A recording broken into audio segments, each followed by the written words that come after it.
خبریں پھیلائی جا رہی ہے کہ آپ کو کٹوا دیا گیا، آپ کی ملاقات نہیں ہونے دی جائے گی، ایسا کچھ ہو نہیں سکتا. آپ بڑے پر اعتماد ہیں، بڑے پر امید ہیں، اور اس کی وجہ آپ کہہ رہے ہیں کہ آپ خود ان لوگوں کی ملاقاتیں کرواتے رہے.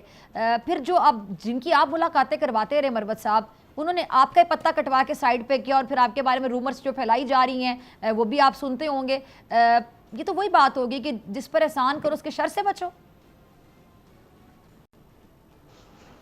دیکھیں، میں تو کسی سے ویسے عادتاً کسی سے خیر کی توقع رکھتا ہی نہیں ہوں. اب یہ میرے خمیر کا حصہ بنا ہوا ہے، لہذا اور نہ مجھے کسی سے نیکی درکار ہے، کسی سے بھی نہیں.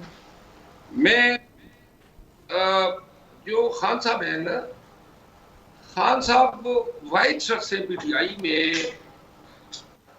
جن کے لیے ہم نے یہ جدوجہد چلائی، جن کو علم ہے کہ ہم کن مراحل سے، کن تکالیف سے گزرے، اور وہ ایکنالج کرتے رہے ہیں.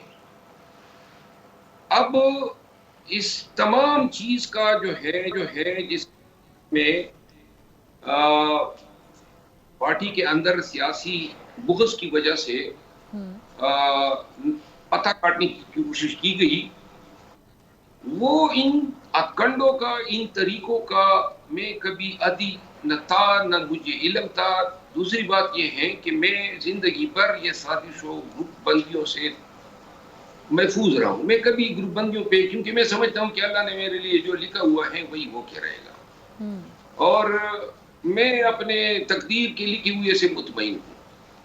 نہ میں یہ وضاحتیں دیتا پھروں غلط اور لغویات کی کہ جی خان اور بی بی. اب خان کے خلاف جس نے بھی منہ کھولا ہے اس کا تو ہم نے اشر کیا ہے، تو لہذا یہ جھوٹ میں کیا وضاحتیں دیتا پھروں گا.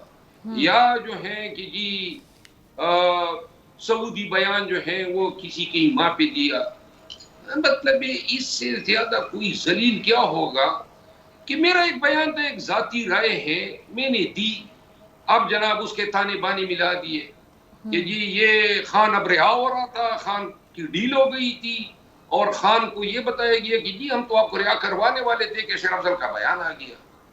تو یہ پی ٹی آئی کا تو بیان ہی نہیں ہے کہ خان کو ہم ڈیل کے ذریعے رہا کرا رہے ہیں. کون یہ اس طرح کی باتیں کر رہا ہے؟ اس سے خان کی بے توقیری ہو رہی ہے. دوسری بات یہ ہے کہ سعودی عرب جو ہے وہ میرے بیان کے لیے بیٹھا تھا، کام کر رہا تھا، بس میں نے ایسا دھماکہ کر دیا کہ سعودی عرب جو ہے یہ عقل مانتی ہے. پھر خان کو یہ بتایا گیا جھوٹ کہ جی سعودی سفیر نے کال کیا اور انہوں نے کہا جی کہ یہ شیر افضل نے بہت زیادتی کی ہے.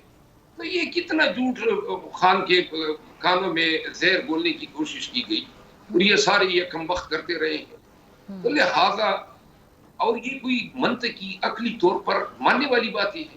پھر اگر سعودی ڈیلیگیشن آ رہا تھا، خان کی رہائی کے لیے آ رہا تھا، تو نون والے خاموش رہتے، تو نون والے اس چیز کو ایکسپلائٹ نہ کرتے، اور ادھر کوئی سوافی بھی یہ ٹاک شو پہ بیٹھ کے جناب تجزیہ کار بن جاتے ہیں، جو بیسیکلی ان کو میرے خلاف پروپیگنڈا کرنے کے لیے میرے ہی جو مہربان ہیں انہوں نے ہائر کیا ہوا تھا. سبسکرائب کریں اور بیل دبائیں تاکہ کوئی خبر رہ نہ جائے.